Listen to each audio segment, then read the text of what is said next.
Angul Athmallik उपखंडर Kishorenagar block अंगपड़ा ग्राम में देखा मिली एक अभावन घटना। रंजना महांती नामक महिला गत प्राय 15 वर्ष हेब अंगपड़ा ग्रामर प्रदीप साहू बड़ पुओ जेनामणि साहू को विवाह करथिले। विवाह परे स्वामी स्त्री उभय सुखर संसार काटिथिले एवं उभयଙ୍କ औरसरू एक पुत्र संतान मध्य जन्मलाभ करथिला। किछि वर्ष परे रंजना महांती स्वामी को हराइथिले। स्वामी को हराई एक प्रकार बेसहारा पालटि जाइथिले।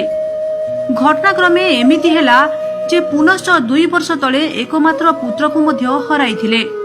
शेषरे रंजना महांती एक प्रकार मानसिक स्तर रे भांगी पड़िथिले। सेथिरे मध्य भाग्य को आदरी नहीं सासु ससुर को देवता तुल्य सम्मान जणाई सबुदिन पई सेवा शुश्रूषा करी बाकी जीवन अतिबाहित करबा पई निष्पत्ति नैथिले। किंतु एतिकिरे मध्य भाग्यदेवी रंजना महांती को साथ दे पारला नहीं।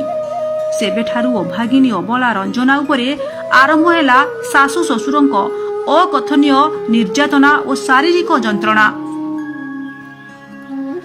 सेपटे माँ माँ बोली कबाट खोलिबा पई काकुति मिनती हेउछि असहाय बहु। घर भितरे पछपटु कबाट बंद करी नीरव द्रष्टा साजिछंती ससुर घरर परिवार लोके। भीतर पटु सासु थाई बहु को भीतर को न आसबा पई विरोध करी मध्य जिद धरिथिले।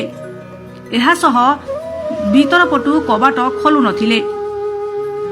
तेबे घटना बारंबार घटिबा परे थानार द्वारस्थ होइथिले असहाय बहु रंजना।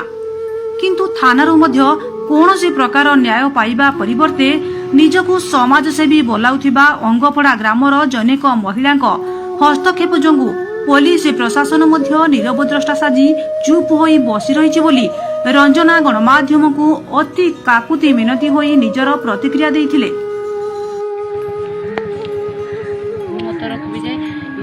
जेहेतु मत से निर्यातना देकर बाहर कर 2 दिन है राज रास्त अच्छी तेणुक मुई न्याय चाहूँगी मुई मो घरे मो स्वामी अधिकार रही। स्वामी हरई देले भी जो नारी कौन स्वामी हरई दूसरी कौन तार अधिकार किसी ना कि आपण को बाहागर प्राय केते वर्ष हो जिवो?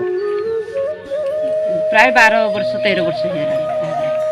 तो आपण को पुओ नष्ट हेबार मोर 2019 रे एक्सपायर कर। तो सासु ससुर को आपण आमे देखुतलु निवेदन करूथिले डाकुथिले किंतु आपण को सासु ससुर कई सुनिलेनी। आपण वर्तमान गोटे प्रकार निराश हो जाइछंती। तो आकु नै आउ कोन कहबे?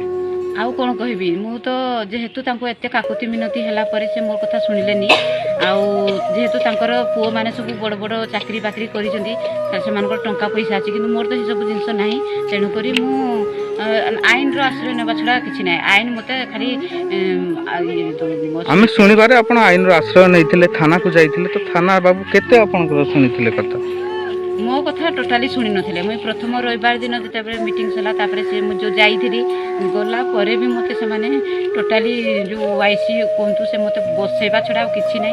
खाली बारंबार डाकिले खाली हे गोटे कथा को रिव्यू करा गला किंतु मते कोनसी न्याय ही मिललानी। जहां न्याय रो आशा नै कि जाईथिली न्याय ही मिललानी मते। आपण को स्वामी मरि गला परे आपण वर्तमान निराश हो।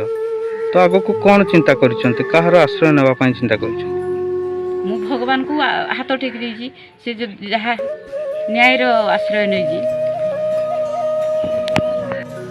एपरि अभावनीय घटना खबर प्रसारण हेबा परे रंजना को किभली भाबरे न्याय देबो पुलिस प्रशासन ताहा देखिबाकू बाकी रहिला।